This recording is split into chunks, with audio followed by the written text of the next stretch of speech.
2 in the morning, and you are measuring yourself against who you were before.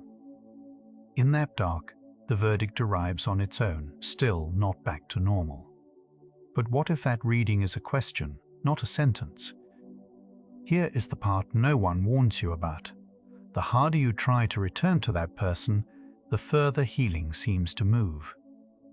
Welcome to Psychology for Sleep. So tonight, there is nothing to fix and no one to become again. Only one question, left open in the quiet. Why does reaching back toward who you were keep healing itself just out of reach? You're resting in the 1 hour that asks nothing of you, where the ledger of who you were and who you are can go quiet. Let's follow that question gently, back to where the measuring first begins. At 2 in the morning, when the house has finally gone quiet, the mind reaches for a comparison it never agreed to make. It measures the person lying here now against the person who existed before everything changed. Maybe you know this quiet arithmetic. You lie still, and some part of you runs the numbers, how easily you used to sleep, how simple the days once felt. The distance between then and now becomes a kind of ledger, and beneath it sits one question you may never have spoken aloud. Why does reaching back toward who you were keep the rest you long for just out of reach? Tonight, that question travels with us into the dark, not to be solved, only held. Before sleep, a familiar face tends to appear in the mind, your own, from an earlier season of life. Researchers who study how people move through hard events notice this comparison happening again and again. The mind keeps a picture of who we were and holds it up like a template. We check ourselves against it. Do I feel the way I used to? Do I move through a room the way I once did? When the answer is no, the gap registers as something gone wrong. It is a very human way of trying to find our footing, reaching for the last place we felt whole. The reaching is not a weakness. It is the mind looking for the ground it used to stand on. Somewhere along the way, a single phrase quietly became the goal, getting back to normal. It sounds gentle, almost obvious, yet it carries an assumption worth noticing. Getting back means there is a place to return to, a former version waiting where we left it. The word normal points backward, toward a self that already existed, and so the whole project of healing gets framed as a return trip. You are not building something new, you are trying to retrieve something old. Every night you cannot make that trip, the distance can feel like proof that you are moving the wrong way. But no one stops to ask whether the destination itself is still there. The goal felt so obvious that its one hidden assumption slipped past unquestioned. The word normal does a quiet thing when we say it to ourselves late at night. It smuggles in a picture, a specific person from a specific time, that we have privately agreed to call the real you. When people say they long to feel normal again, they rarely mean average. They mean themselves, the way they were before the thing that changed them. Normal becomes a name for one particular past self, and that self gets treated as the true one, the baseline, the version every later version is measured against. It is a natural shorthand and an understandable one, but it hands enormous authority to a single moment in time. One small word can carry an entire hidden belief about who you are supposed to be. The people who love you may keep offering the same kind sentence, "You'll be yourself again soon." It is meant as comfort, and it lands as a gentle pressure no one intended. Behind those words is real care, and also an assumption that the old you is the destination and anything short of it is still on the way. So you nod, and you keep the ledger running privately, at night, when no one is watching. The kindness and the pressure arrive folded into the same breath. You are being reassured and quietly measured at once by people who only ever wanted you to feel better. Even the gentlest reassurance can hand you a yardstick you never chose to pick up. Picture the way the mind holds the old self, not as a memory, but as a fixed point on a map. Psychologists describe how we build an internal sense of who we are and how steady that sense usually feels. For most of a life, that inner self stays remarkably stable. It updates slowly, without our noticing. So when something large disturbs it, the mind still expects the old stability to be there, waiting, exactly as it was. It treats the earlier self as a landmark that cannot move, a place you can always walk back toward.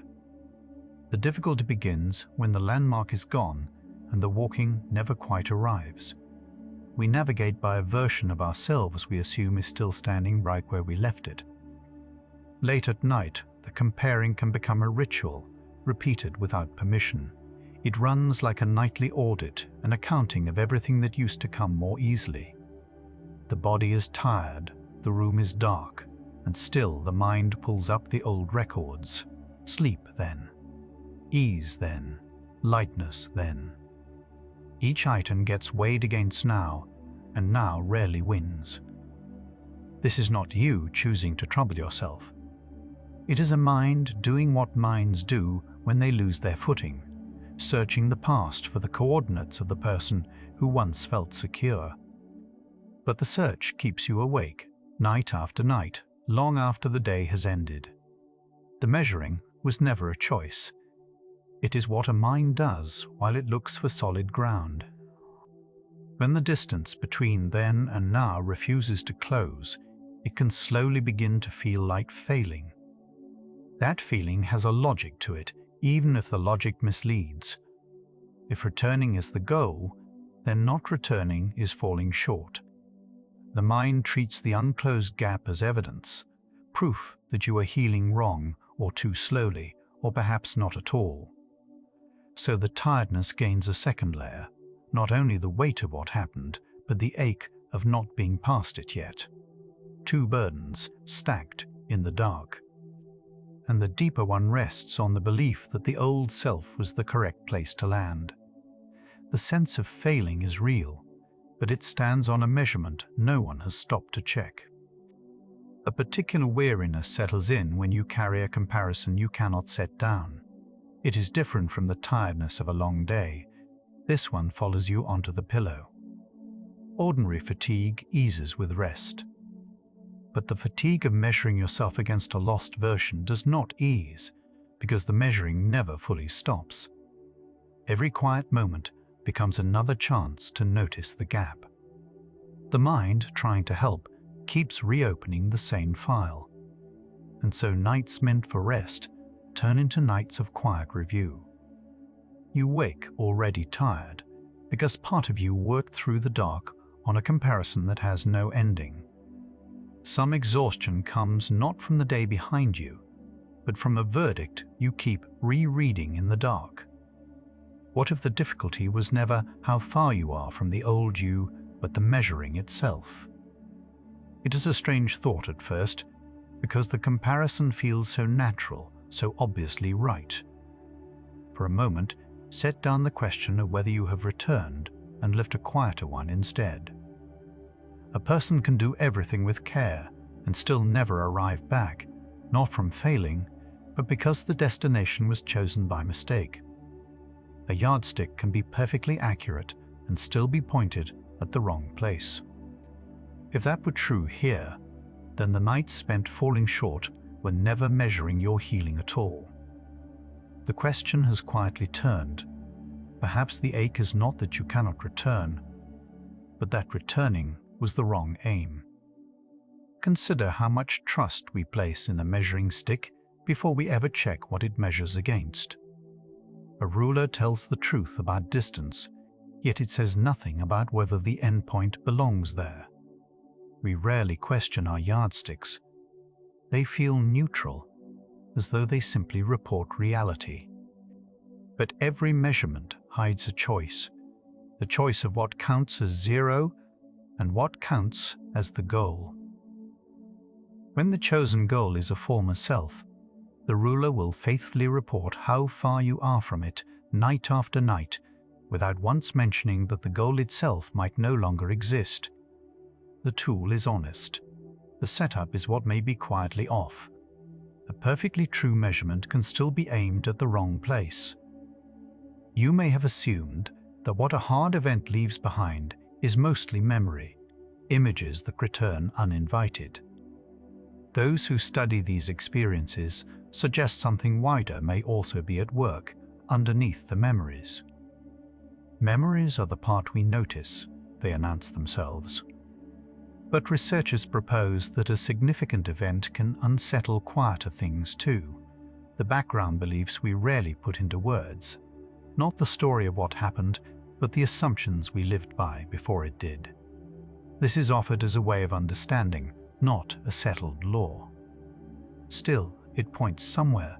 The nightly ledger never looks past the memories toward the ground they were resting on. What shifts may not only be what you remember, but something quieter that memory was standing upon. Think of the countless things you believed this morning without once saying them aloud. That the floor would hold, that the day would roughly resemble yesterday, that you would still be here tonight. These are not thoughts we have, they are thoughts we stand on. A framework in psychology calls this quiet layer our working assumptions about the world, the beliefs so basic that we only notice them when they crack. Most days they run silently, letting us move through life without redeciding everything from the beginning. They're the reason ordinary moments feel safe enough to overlook, and they stay almost invisible, right up until something makes them visible. So much of feeling steady comes from beliefs so ordinary you never knew you were holding them. Before the thing that changed you, a quiet confidence probably ran underneath your days. Not a loud certainty, only a background sense that the world was mostly predictable, mostly fair, mostly safe enough. This sense is not something most people earn or examine. It is more like the air in a room, present, unnoticed, keeping everything livable. It lets you make plans, trust tomorrow, assume that effort and outcome are loosely connected. A theoretical framework describes these as the quiet assumptions a person builds a life upon. For a long stretch, they simply worked so quietly that you never had reason to know they were there at all. The steadiness you miss may have been built on beliefs you never knew you were relying on. The person you keep comparing yourself to lived inside a set of assumptions that felt permanent. That earlier self was not simply happier. It inhabited a different sense of how the world worked. When you picture who you were before, you may see a mood, a face, a way of laughing. But underneath all of it was something quieter, a world that seemed reliable and a self that fit inside it easily. That fit is part of what you are missing now. The old you was calibrated for a world that felt one way. Measuring against that self means measuring against the world it lived in too. The version you long for belonged to a world that felt steady in a way this one no longer does. Notice the quiet assumption folded inside the wish to go back to normal.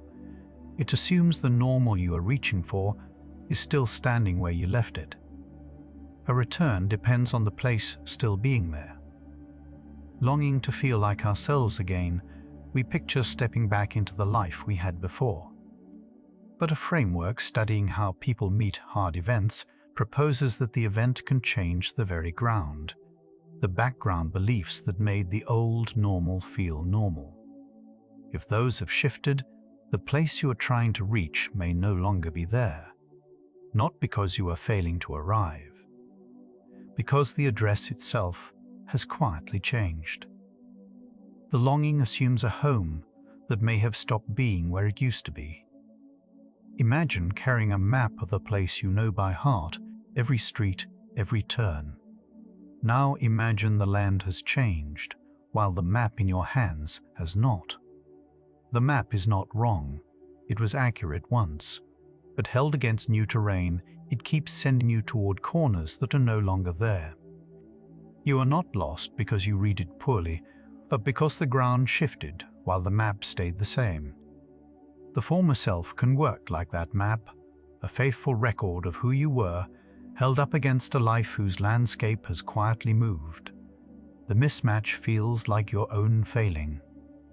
It may only be an old map meeting new ground. Following an accurate map across changed land can feel like getting lost. After a certain kind of event, the whole world can feel subtly off without a clear reason.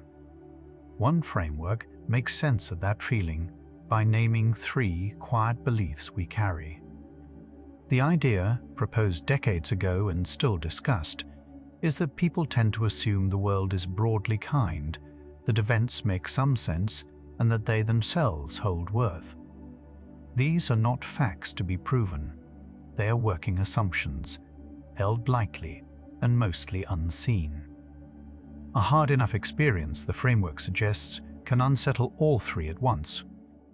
It is a lens, not a verdict. But it offers a name for why the ordinary can suddenly feel foreign. Sometimes the world feels strange, not for what you remember, but for what you quietly stopped assuming. When something you never once questioned stops feeling true, ordinary rooms can feel faintly unfamiliar. It is a common report from people whose background assumptions have been shaken. The change is hard to point to because what moved was never visible to begin with. Coffee still tastes like coffee. The street looks the same, and yet something underneath feels different, less certain.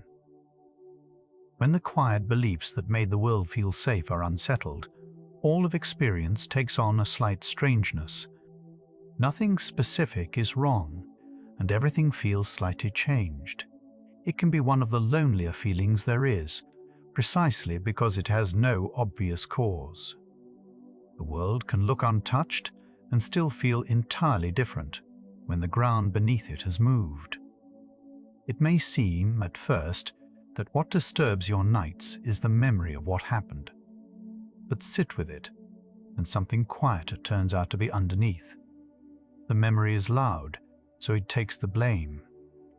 Yet many people find that what truly unsettles them is not the event replaying, but that the world stopped feeling the way it used to. The certainties that once ran in the background have gone quiet, and their absence hums under everything. This is a gentler, stranger disturbance than memory, one that does not shout. It only changes the temperature of ordinary life and leaves you unsure why rest no longer comes easily. What keeps you awake may not be what you remember, but the quiet ground that stopped feeling solid. We think of ourselves as made of memories and traits, fixed and countable, but much of who we are may rest on assumptions we never listed as part of us. Your sense of being yourself depends not only on what you recall, but on what you take for granted. That tomorrow will come, that people are mostly safe, that you matter. When those quiet supports hold steady, the self feels solid. When they move, the self can feel unfamiliar from the inside. This is why returning to the old you is harder than remembering the old you. The memories remain. The ground they stood on may not. Who you are rests on more than memory. It rests on quiet beliefs you never knew you were keeping. At night, with nothing left to distract it, the mind returns to the same measurement. Darkness clears the day's noise, and the quiet comparison grows louder in the space that opens. During the day, tasks and people fill the room and crowd the ledger out. But late, in the stillness, nothing stands between you and the question of how far you are from who you were. So the measuring rises, uninvited, precisely when you most wanted rest. Nighttime does not create the ache. It is only when the ache finally has room to be heard. And a mind, mid-measurement, does not easily let a body sleep. The comparison grows loudest at night, not because it is new, but because nothing is left to soften it. turn the question over one more time in the dark, gently, without needing an answer. If the old self belonged to a world that has quietly changed, then reaching for that self means reaching backward across a distance that keeps widening. This is not a reason to give up, and not a verdict on how you are healing. It is only a different way of seeing the nights you have spent falling short. Perhaps you are never failing to return, only measuring your progress against a place that time and change have already moved beyond. The ache of not returning may say less about your healing and more about a world that has already moved on. For a moment tonight, imagine setting the ledger down, not away, only beside you. Even the possibility that the measurement was aimed wrong can loosen something in the chest. Nothing has been decided yet. The old you has not been declared gone, and nothing new has been named. But there is room in the dark for a quieter thought that the tiredness of not returning might not be the tiredness of failing. That perhaps you have been asking the wrong thing of yourself, kindly, for a long time. None of it asks to be settled tonight. You can simply let the question stay open and breathe around it. There can be a small relief in wondering whether the standard you carried was never yours to meet. The question has shifted under us, unanswered. We began by asking why reaching back keeps rest out of reach, and the ache now looks less like distance than direction. What has surfaced is a possibility. The self you keep measuring against lived in a world whose certainties have moved. If so, the nights of falling short were never a report on your healing, but on a yardstick pointed at a place that has changed. Naming the wrong measurement, though, does not yet reveal the right one. It leaves a harder question waiting: what those shaken assumptions are, and what happens when the ground a self stood on begins to move. The reaching was never the failure. Where it was aimed is what the coming stretch follows. Right now, in the dark, the mind that has been measuring can feel how tired the measuring has made it. There is no call to quiet it. Only notice that the yardstick it keeps lifting was never something you chose. Somewhere beneath the ledger, quieter than any memory, lie the beliefs that once made the world feel steady, and it is those, not the numbers, that the coming hour turns toward. Nothing is asked of you tonight. Let the counting grow faint. Let the body sink a little further into the dark. What comes next does not ask to be solved, only to be drifted through slowly alongside you. There was a time you crossed a room without once wondering whether the floor would hold you. One framework in psychology, described by Ronnie Janoff-Bullman, suggests that each of us carries a small set of quiet assumptions about how the world works, beliefs we rarely notice we hold. In this account, they run beneath ordinary life, the way a foundation runs beneath a house. You do not think about them when you leave the door unlocked or plan for a day that has not arrived. They are not opinions you argue for, they are the unspoken ground you stand on. For most of your life, they held you without ever asking to be seen. You may remember trusting, without ever deciding to, that the day ahead was basically on your side. The same framework proposes that one of these hidden beliefs is a sense that the world is, on the whole, benevolent, more kind than cruel, more safe than not. It is the quiet expectation behind leaving the house unafraid, behind assuming the people near you mean you no harm. Researchers suggest it is not naive hope, but a working baseline, a default, the mind uses so it does not weigh every moment as a threat. Most people carry it so lightly, they never know it is there. The trust was invisible because, for so long, nothing asked you to question it. Then something happens, and the ground you never noticed becomes the only thing you can feel. In this account, a deep enough loss or harm can crack that assumption of a kind world, and its absence grows louder than its presence ever was. The theory describes how you often learn. You held a belief only as it gives way. Afterward, the same street you walked 1,000 times can feel subtly tilted. A door left open, a stranger standing too near, small things now carry a weight they never used to. Nothing in the world has changed shape. What changed is the assumption you are reading it through, and you are not imagining the difference. Long before the event, you likely believed, somewhere quietly, that things happened for reasons. The framework names a second hidden assumption, a sense that the world is meaningful, that events follow some order of cause and fairness rather than pure chance. In this view, it is the belief that careful people are mostly spared, that if you understand why something happened, you can keep it from returning. Psychologists suggest this assumption is part of what lets you plan a future, treating tomorrow as something you can partly steer. It runs so deep that most people never say it aloud, yet it shapes nearly every choice they make. You were not foolish to expect the world to make sense. Into that ordinary trust, a day can arrive that answers none of the questions it raises. The theory describes how a seismic event can break the sense that the world is orderly, leaving a person searching for a reason that never comes. Afterward, the mind keeps circling the same. Why, replaying the sequence, hunting for the choice that would have changed everything.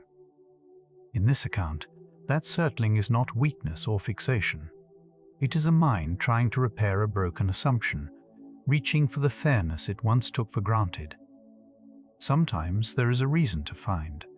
Often there is only the fact that it happened, and the old belief has no room to hold that.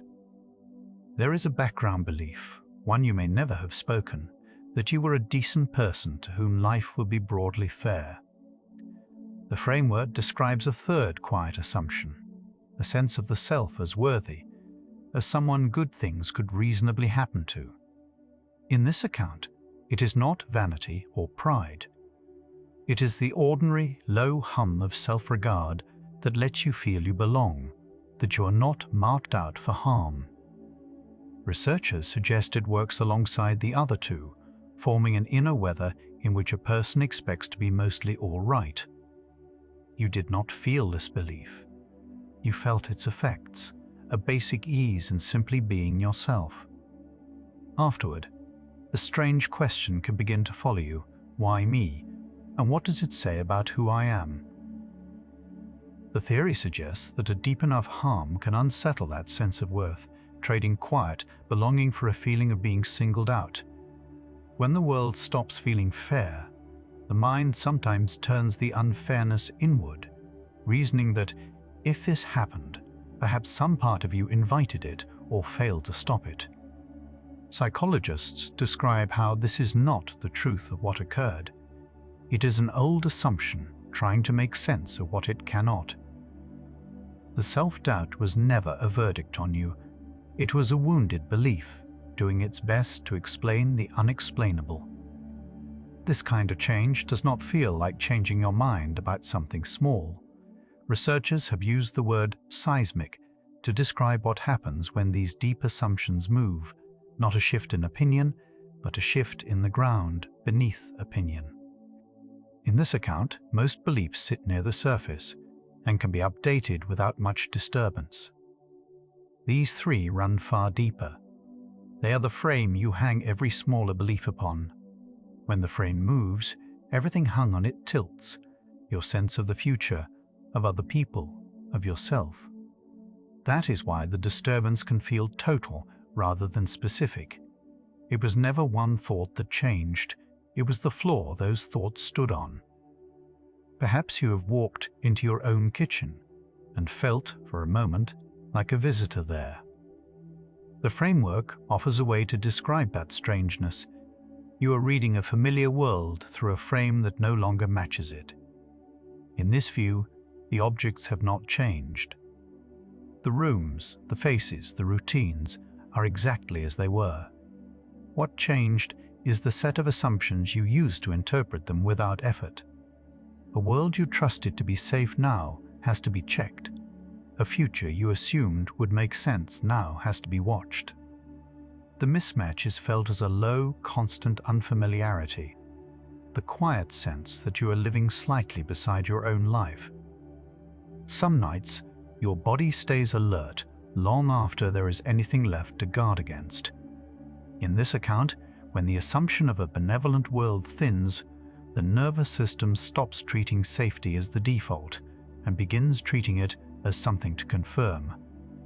Researchers describe how a person who once moved through the day unguarded may now scan rooms, track exits, wake at small sounds. This is not the mind malfunctioning. It is a system doing what a changed assumption asks of it, staying ready in a world it no longer trusts to be gentle. The alertness is tiring because it never fully switches off. Your watchfulness was never an overreaction. People who love you may keep saying it is time to get back to normal, and the words can land oddly. The framework helps explain why that gentle advice, Mrs. Normal, was built on assumptions that no longer describe the world you live in. Going back asks you to feel again, without effort, that the world is safe and on your side. But the frame that produced those feelings has moved.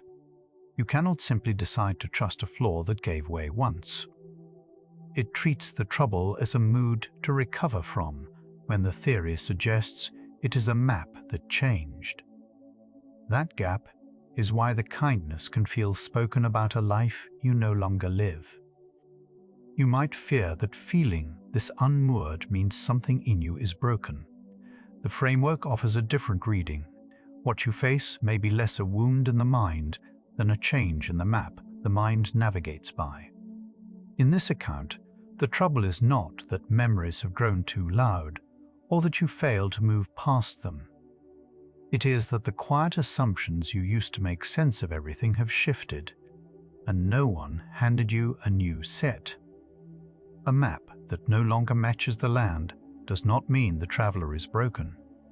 It means the traveler walks honestly through ground the old map did not include.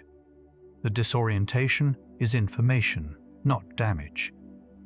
It can feel, on some days, as though parts of the old world still hold while others have fallen away entirely. The theory suggests these assumptions do not all break at once. Some stay intact while others give, leaving a person inside a partial, mismatched frame. You might still trust certain people completely while flinching at situations you once handled with ease. You might believe in fairness on a Monday and doubt it by Thursday. This unevenness is part of why it feels so disorienting. There is no single clean break to point to, only a patchwork of what still fits and what no longer does. The mind keeps testing each assumption, learning which ones can still bear weight. Late at night, you may still reach for the person you were, as though they were misplaced. The framework hints at why that reaching stays out of grasp. The self you were was calibrated to a set of assumptions that no longer hold. The old self was not a fixed thing you could recover like a lost object. It was a way of moving that fit a particular world, one where the floor held and you belonged in your days. Those assumptions gave that self its ease. When they moved, the ground it stood on moved too. You were never failing to find who you were. You were looking in a world that no longer holds its shape. So the question you have been carrying into the dark may be quietly turning. We began by asking why reaching back toward who you were keeps healing out of reach. What this stretch describes points elsewhere. The trouble may never have been the memory of what happened, but the quiet map you now read everything through. An event does not only leave an image to be replayed, it moves the assumptions underneath about safety, about meaning, about your place in things. Which is why the harder you try to feel like your old self, the stranger it grows. The question is no longer only what you lost, it is becoming what the world beneath you has become. Something has quieted since we began. the measuring maybe, loosening its hold a little. Take one slow breath and let it out without counting anything. There is nothing here to score tonight, no earlier version of you to catch up to. We'll keep going gently, together, toward where the old map starts to give way. Part of you keeps trying to step back into the person you were, as if that self were misplaced behind the event. The framework of the assumptive world suggests why that step keeps missing its footing. The person you were ran on assumptions about how the world holds together, assumptions shaped for the conditions you lived in before. When those conditions change, the framework proposes, they no longer describe the world you move through now. Reinstalling them is less like finding a lost key than using a map for a place that has rearranged its roads. You're not failing to find your way back. You are standing where the map no longer matches the ground. People sometimes tell you to simply think differently, as if your footing were a matter of choosing better thoughts. But researchers describe these core assumptions as closer to an invisible flaw than a set of opinions. Beliefs like the world being reasonably safe, life reasonably fair, and yourself secure were rarely spoken out loud. They ran underneath ordinary days, letting you walk without checking the ground. When an event contradicts them, the framework proposes, the shift is not at the level of argument, it lives at the level of what you no longer take for granted. That is why reasoning your way back rarely reaches it. What moved was the floor you forgot you were standing on. Many people notice a strange pattern. The parts of the most shaken are sometimes the parts that later feel most rebuilt. Tedeschi and Calhoun described this as core belief disruption, and studies treat it as a predictor, not a rule. Their work proposes that when fundamental assumptions are deeply examined after an event, that examining tends to travel alongside later rebuilding. But a predictor is a correlation across many people, not a demand on any single one. Nothing in the evidence says a belief is required to collapse for a person to heal. It describes company, not cause. Your shaken assumptions are not a price you were charged for healing. At most, something noticed traveling nearby. When you picture healing, you might picture a repair, the old structure patched as before. The rebuilding models in this field sketch something quieter and less tidy. They map the areas where people tend to report change afterward, how they relate to others, what begins to feel possible, their sense of their strength, the questions they hold about meaning. These are offered as a rough map of where rebuilding can happen, not a checklist and not a promise. What they share is a gentle observation. The process rarely returns a person to the shape they held before.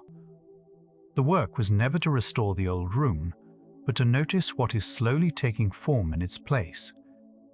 After hard years, people often say they have grown, and you may have felt the pull to say it too. Here, researchers ask a careful question. Is the felt sense of growth the same as measured change? Much of what is known about growth after adversity comes from questionnaires where people look back and rate how much they have changed, a retrospective self-report. In 2009, a study by Fraser and colleagues compared that remembered growth against change measured over time and found the two did not always line up. The feeling of having grown was real as a feeling. Whether it matched a genuine, measurable shift stays an open and debated question, worth honoring and held gently. It can feel deflating to hear that a felt transformation might not appear on a careful measure. Yet the researchers who raise this point are not calling the feeling false. One reading is that reporting growth can itself be a way of making sense of what happened, a story that helps a person carry the weight, whether or not every part is true. This does not make the story a lie, it makes it human. The framework only asks us not to treat the certainty of having become someone better as automatic evidence of deep, lasting change. A meaningful feeling and an unfinished verification can sit side by side. You are allowed to feel changed without owing anyone proof. Somewhere, a quiet worry can live, that if you still hurt, then whatever growth you claim cannot be real. The research offers a gentler picture. Pain and growth are not opposite ends of a single line. Across many studies gathered into meta-analyses, reported growth after trauma and lingering distress after trauma often appear at the same time in the same person. The link between them is modest, a small positive correlation in the range researchers describe around 0.2 to roughly 0.3. Growth does not cancel suffering, and suffering does not disqualify growth. You can still be aching and still have grown. Feel, even now, the breath still moving through you. Both can be true tonight. It would be easy to assume the deepest wounds produce the deepest growth. But the pattern researchers describe seems to bend rather than climb in a straight line. Some evidence proposes a curved relationship between how much a person suffers and how much growth they later report. Growth appears most often not at the far edge of overwhelming distress, and not where little was disturbed, but somewhere in the moderate middle, where enough was shaken to prompt rebuilding, yet not so much that a person is only staying afloat. This is a tendency across groups, not a reading of your pain, and the science is still forming. There is no threshold of suffering you were meant to cross. Under all of this sits the wish you began with to return to the one you were before. What the night keeps circling is why that direction stays out of reach. The self you are reaching for was built to fit a world whose rules have changed. Its assumptions were answers to a landscape that has since rearranged itself. Rebuilding, if it comes, tends to move forward into the changed terrain rather than backward into the old, not as a slogan, but as how the frameworks understand it. Whether that forward motion counts as growth stays an open question. What seems clearer is that the person you were is the map of a country that has changed its shape. You came into this hour asking how to become again the person the event interrupted. Somewhere across these last stretches, the question has quietly turned. It began as, how do I get back? And now leans somewhere harder. What if getting back was never the direction healing runs? The frameworks propose that the assumptions you are trying to restore were built for a world that changed, that shaken beliefs travel alongside rebuilding without demanding it, and that felt growth is real, yet not the same as proof. None of it resolves the ache. It moves the question. Maybe the question is no longer whether you failed to return, but whether returning was ever the right thing to measure. What just turned, the quiet suspicion that the way back you have been straining toward may not be the way at all, is a lot to set down in the dark. You may feel it somewhere in the body, the particular tiredness of reaching for a shape that keeps not arriving. Let that reaching soften, just a little. You are not asked to hold the answer in order to keep breathing through the question. Notice the weight of your hands wherever they rest. Let them be heavy. There is nowhere to arrive tonight. The hours ahead keep moving at the pace of your breath, and we go with them. For a long time, the measure has been the same one you reach for at 2 in the morning. Am I finally back to the person I was before? Tonight, a quieter framework asks something different. Not how close you are to who you were, but what foundation you are slowly laying down now. Researchers who study how people rebuild after upheaval propose the question of return may have been pointing the wrong way the whole time. The relief is small and strange. You were never behind. You were only answering a question that could not be answered. You may have carried the sense that somewhere behind you sits a normal you fell out of, a fixed place to climb back toward. The idea of a permanent normal, psychologists propose, was itself part of an unspoken set of assumptions, a working model your mind treated as solid ground. It felt like a destination because it never had to be questioned. When the ground shifts, the model is revealed as a model, not a location. What looked like a place you lost was always a map you were living inside, quietly, without ever noticing you held it at all. No one sits down and decides to build a new foundation.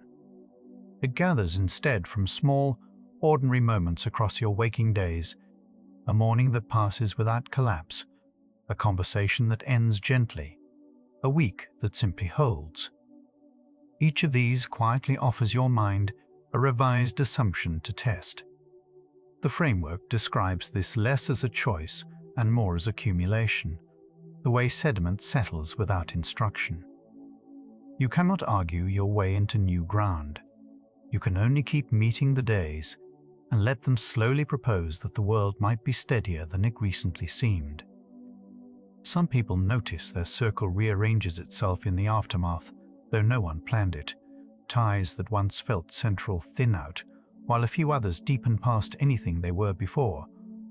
Researchers who map the terrain of change after adversity describe a shift in how connection gets weighed, what counts as closeness, what feels worth the effort of being known. It is rarely tidy and never required. But for many, the old measures of who mattered quietly reorder themselves. If your relationships feel different now, that is not you failing at them. It may be the foundation choosing new load-bearing walls. There are paths that once felt closed to you, not because they were, but because they did not fit the person you assumed you had to be. When the old outline of yourself loosens, options that were invisible can become thinkable. The framework calls this the opening of new possibilities, not a triumphant reinvention, just a widening of what seems allowed. People describe reaching for work or places or ways of living they would not have considered before. Nothing here is owed to you, and nothing is guaranteed. But the door you assumed was a wall was sometimes only painted to look like one. Many describe a strange arithmetic afterward, feeling more breakable than before, and somehow steadier at the same time. You have met the thing you assumed would end you, and you are still here reading these words. Researchers name this a shift in the sense of personal strength, not the absence of fragility, but a quiet knowledge that runs underneath it. You know now what you can carry because you have carried it. It does not make the weight lighter. It makes the one holding it harder to convince that they are as powerless as the old story insisted. You may find yourself turning over questions the old life never had to ask: what holds, what matters, what any of it is for. For some this arrives as faith, for others as philosophy, for many as nothing with a name, only a low and persistent wondering. The framework describes an existential reworking, a re-examination of the beams the old assumptions rested on without ever inspecting them. It is not a crisis to be solved. It is the mind returning to its own foundations and reading the fine print it once skipped. The questions themselves are already a form of rebuilding. Ordinary things can land differently afterward: a stretch of light through a window, a familiar voice, the plain fact of an unremarkable day, arriving with a weight they never used to carry. Researchers describe a reordering of what is appreciated, a recalibration of what counts as enough. It is not forced gratitude, and it does not erase what hurts. It sits alongside it. Many find the smallest, quietest parts of living slowly move toward the center. The world did not become more beautiful. Your instrument for noticing it was rebuilt with finer settings. If you have been counting these along like a list to complete, the framework would gently ask you not to. Relationships, possibilities, strength, meaning, the depth of ordinary things, these are not stages to pass or boxes to fill. They are a rough map of terrain that may regrow unevenly, some of it never. Researchers stay careful here because much of this rests on how people describe themselves, not on anything measured from outside. You are not behind if some regions stay bare. A map is only a suggestion of where you might walk, never a schedule of where you owe arrival. Some part of you may quietly rank your own suffering, wondering whether what you carried was enough to count or too much to come back from. The frameworks offer no such scale for grading yourself. Whatever your upheaval weighed, it was never a test with a passing mark. There is no measure of pain you were meant to reach, and none you were meant to stay beneath. Wherever yours fell, it asks only to be met with some tenderness, not ranked against a hidden threshold that was never yours to clear. If part of you has grown while another part still aches, you may fear the two cancel out. That lingering pain means the growth was never real. They do not work that way. The ache and the quiet enlarging can share the same night, the same chest, without either erasing the other. You are not contradicting yourself by holding both. You are carrying the whole of what happened, tender in one place, a little steadier in another, and letting them rest together instead of forcing them to agree. Honesty asks for more care than a promise that hardship makes you better. Some of what people feel as growth may never show up on an outside measure, and rebuilding is not the same as being upgraded.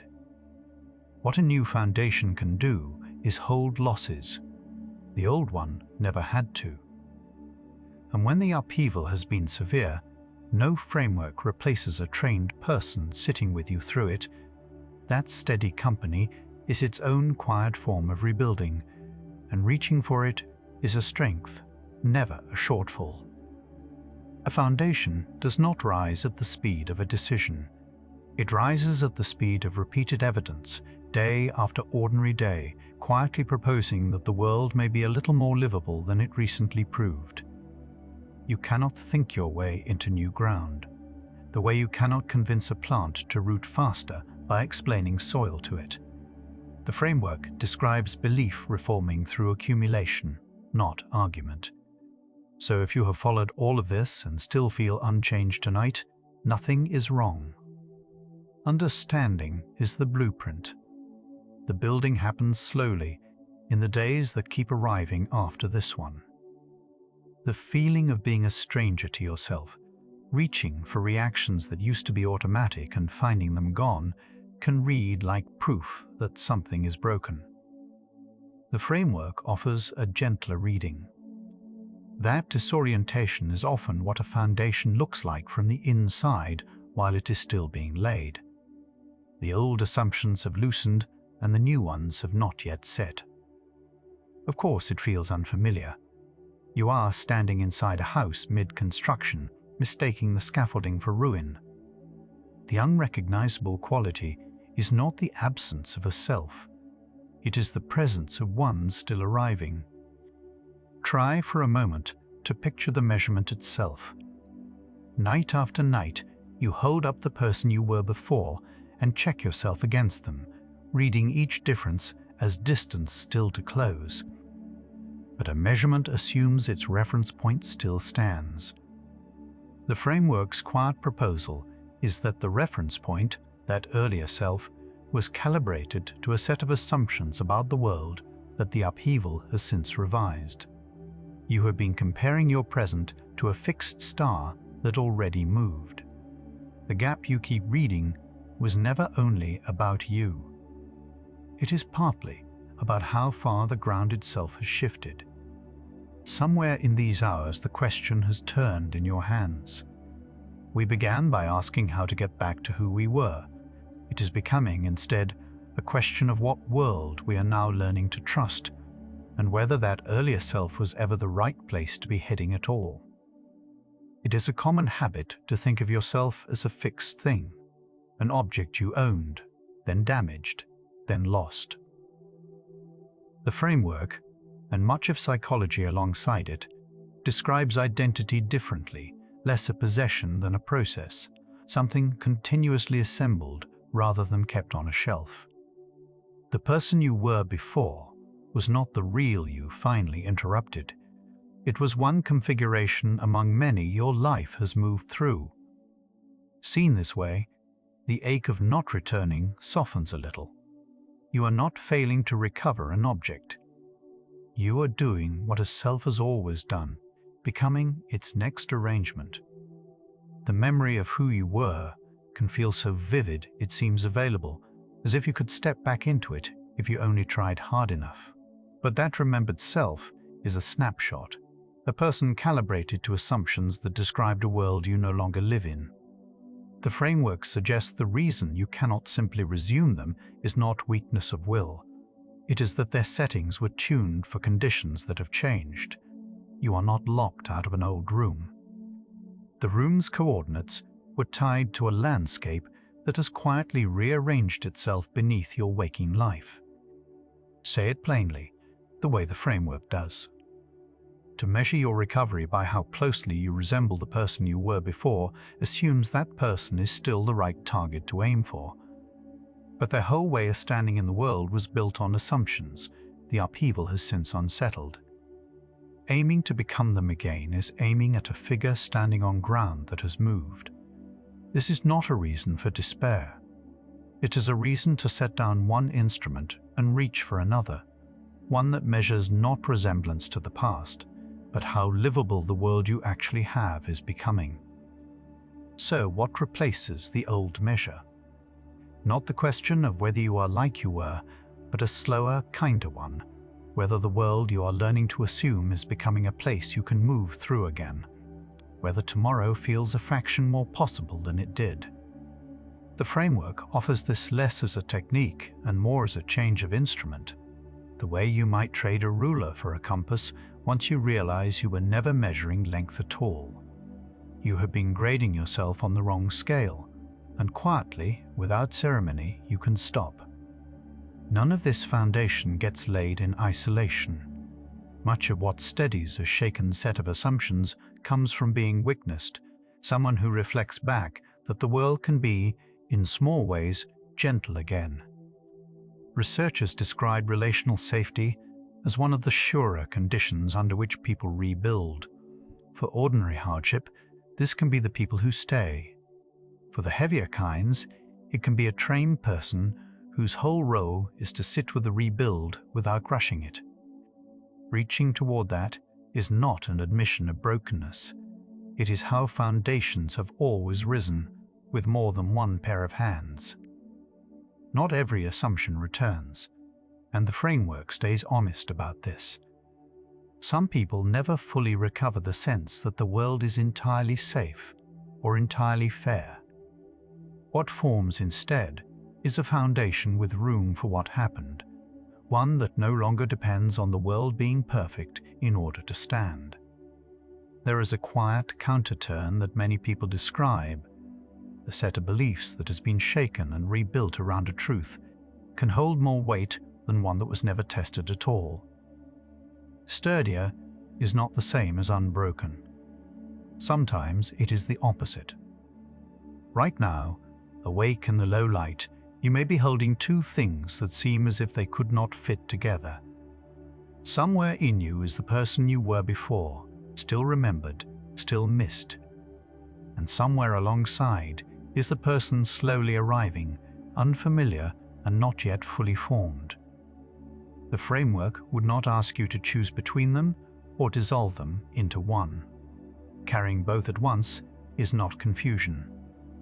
It is precisely what construction feels like from the inside, the old structure not yet cleared, the new one not yet finished, and you, in the middle, holding the whole worksite gently. It is worth saying clearly what this framework is and is not. It is a map drawn from how many people have described rebuilding after their assumptions were shaken, not a promise about what will happen to you. Some find these territories of strength, connection, and meaning. Others do not, and that is allowed, not a failure of effort. Much of it rests on self-report, on people narrating their own change, which researchers hold with appropriate care. So take it lightly. A map is a companion for the walk, never a verdict on the walker. Yours is still being drawn tonight. So bring it back to this room, this hour, the person you keep measuring against in the quiet. That earlier version of you was accurate once. They stood, competent and whole, on a set of assumptions that fit the world as it then was. The framework's gentlest offering is this: they are not a standard you are falling short of. They are a portrait of someone calibrated for a country that has since changed its weather. Missing them makes sense. Grading yourself by them does not. The distance you keep reading is not the true size of anything you did wrong. Here is what these hours have been slowly assembling. You are not failing to heal. You have been reading a broken instrument, measuring your present against a self whose entire foundation was an assumptive world that no longer exists. The gap that instrument keeps showing you was never a measure of how far you have fallen short. It was a measure of how far the ground itself has moved. Set beside the truer question, not am I who I was, but is my world becoming livable again, the failure quietly disappears. There was never a failure here, only a wrong yardstick, faithfully misread. The yardstick you have carried into so many nights is resting now, laid down somewhere in the dark beside you. You can leave it where it lies. Right now, without any effort of yours, the mind is doing what minds do after the ground moves, quietly testing whether the world can be trusted to hold, gathering small evidence that it can. It asks nothing of you but your presence. Something has been coming into focus across these hours, that the distance you kept measuring was never the shape of your failure. The rest of the night can carry that the only way it knows how, now, softly and without a single thing left to prove. The ground is closer than it was. By now, the part of you that kept score all these nights has grown a little tired. It measured every morning against a morning that came before and called the gap failure. But the gap was never failure. It was distance, the honest distance between a person who once knew their world and a person still learning the shape of a changed one. You are not behind. You are simply somewhere new. Once, a version of you lived in a world you understood, a world that mostly kept its promises. That version was not weak and was not wrong. They were fluent in a place that no longer runs by the same rules. Missing them is not a sign that you are broken. It is grief for affluency, for the ease of knowing where the ground was before it moved beneath you. Think of the person you were before as a map. Someone drew it carefully over years, and it was accurate, every road, every landmark, every quiet way home. Then the land itself changed. The map did not lie. It simply describes a country that has slowly become another.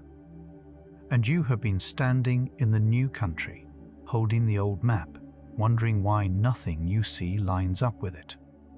Some nights the comparing settles into the body before the mind, even names it, a tightening across the shoulders, a breath held high in the chest, the jaw bracing for a verdict that never quite comes. You are not doing anything wrong by feeling it there. It is only the old habit of measuring, gathering in the places the body keeps what the day would not say. Let those places learn, tonight, that there is nothing to brace for. Recall a plain moment from this week. The kettle warming, light shifting across a wall, a voice on the phone, and how you were simply there for it, breathing, alive inside an ordinary minute. That moment did not belong to who you were before. It belonged to who you are now, quietly living a life the old comparison keeps overlooking.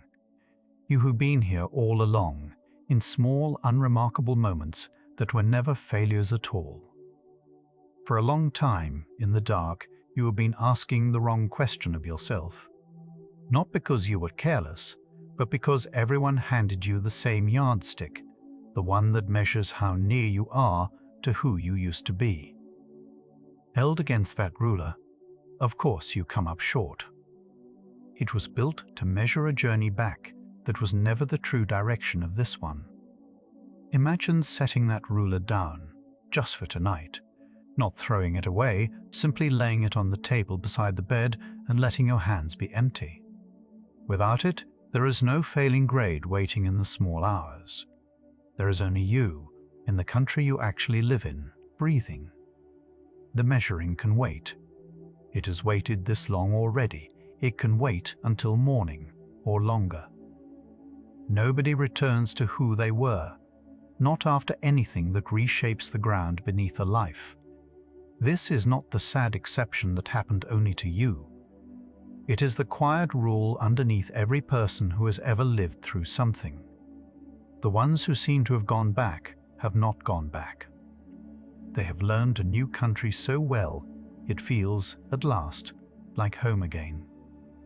Consider how much of the exhaustion came not from the change itself, but from arguing with it, from standing in the new country each morning and insisting it be the old one. The tiredness was the weight of that argument, the daily work of measuring, comparing, grading a self against a self who lived somewhere else. When the argument softens, some of that weight can finally set itself down. You were never given the language for this.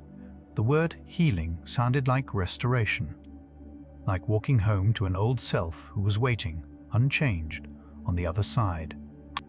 But there is another meaning underneath, not repair of the old, but the slow drawing of a new map, by hand, in a country you are only beginning to know. That drawing is not failure. It is what living here looks like. On the hardest nights, it can feel as if you lost yourself somewhere along the way. But notice the plain fact of your own weight against the bed, the slow rise and fall of your breathing, the warmth gathered in your own hands. Nothing was truly lost. The one who lived through all of it is right here, breathing in the dark, not left behind anywhere, only carried forward into this quieter hour. There is a gentleness available to you that the old yardstick never allowed. It sounds like this. Of course, the new country feels unfamiliar. You have not finished learning it yet. Of course, some roads still turn where you did not expect. You are not late. You are not behind. You are exactly as far along as someone can be who is quietly, carefully, learning where the new ground is firm. Notice that you are still here. Through all of it, the redrawn streets, the nights of comparison, the ache of a home that moved, you kept going. That is not the behavior of someone who failed at healing. That is someone who has been quietly learning a new country the whole time, even while believing they were only lost in the old one, wandering roads that no longer exist. Perhaps the person you long to return to would look at you now with something other than disappointment. Perhaps they would see how far you have walked without a working map, how much you carried while the ground kept shifting under you.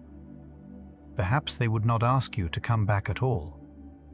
They might simply be glad you are still moving forward in a land they never once had to cross. Somewhere in these quiet hours, the question you carried has changed its shape. It began as, why can't I get back to who I was? Tonight it sounds softer and truer.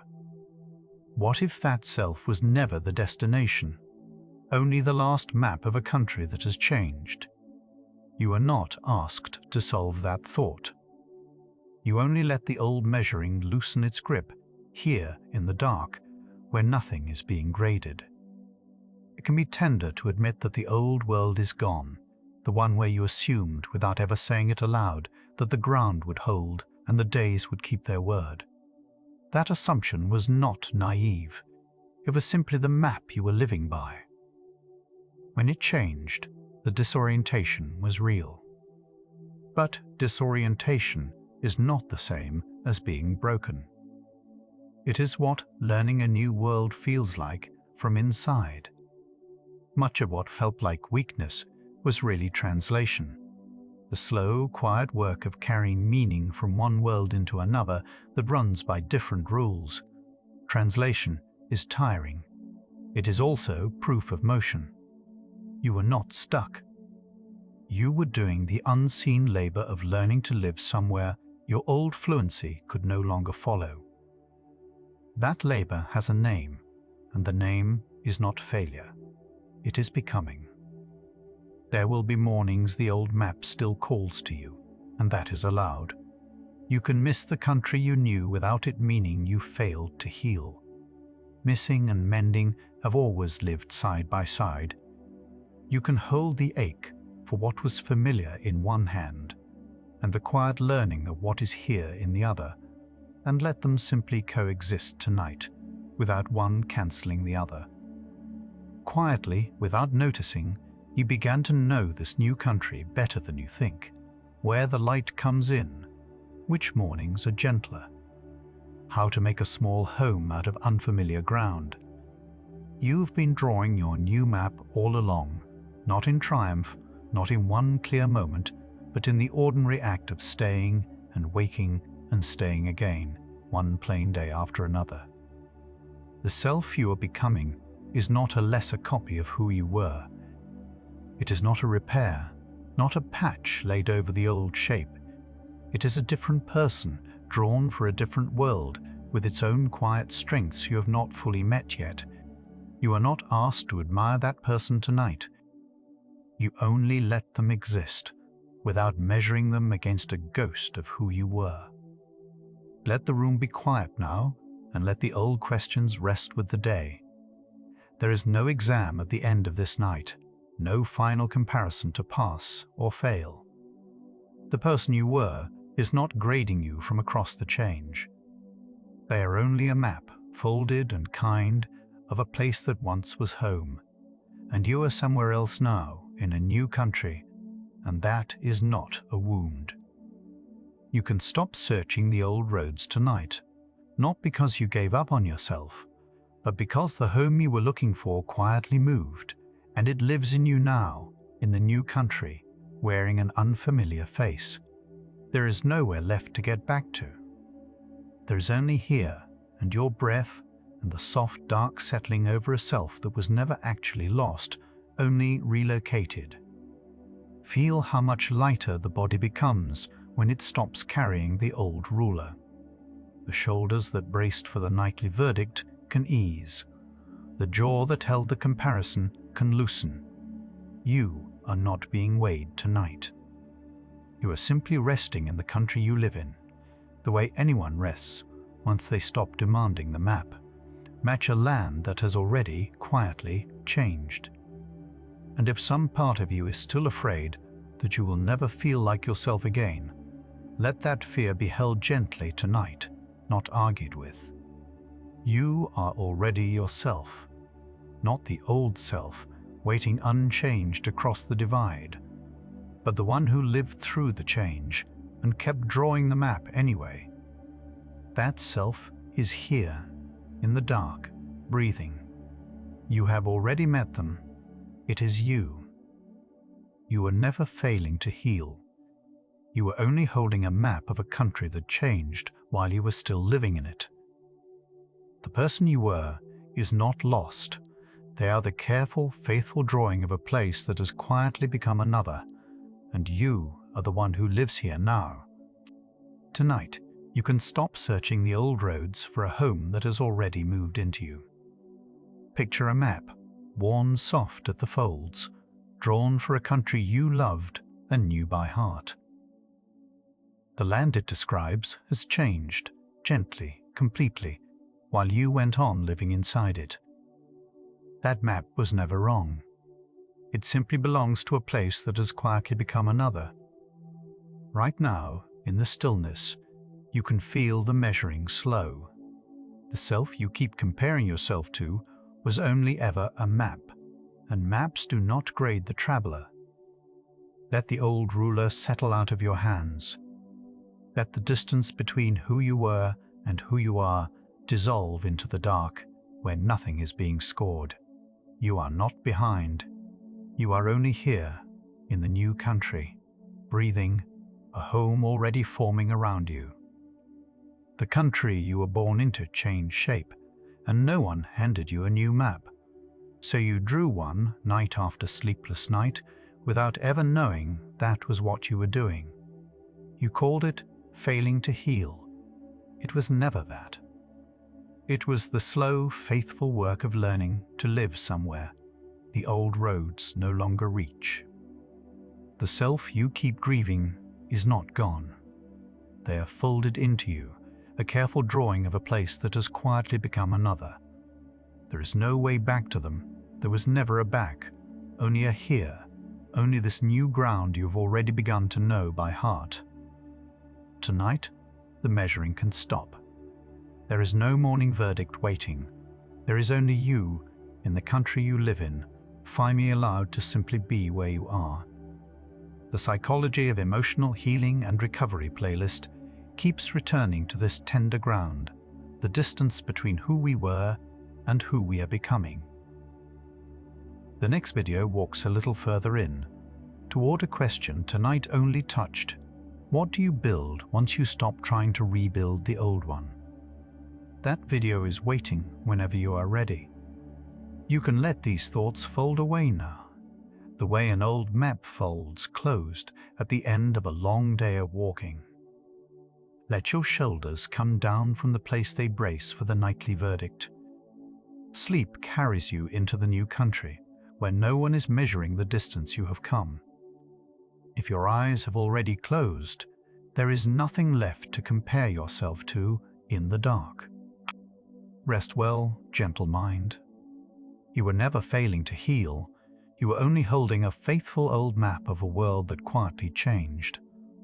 For everyone learning to live where the old map no longer reaches. Good night.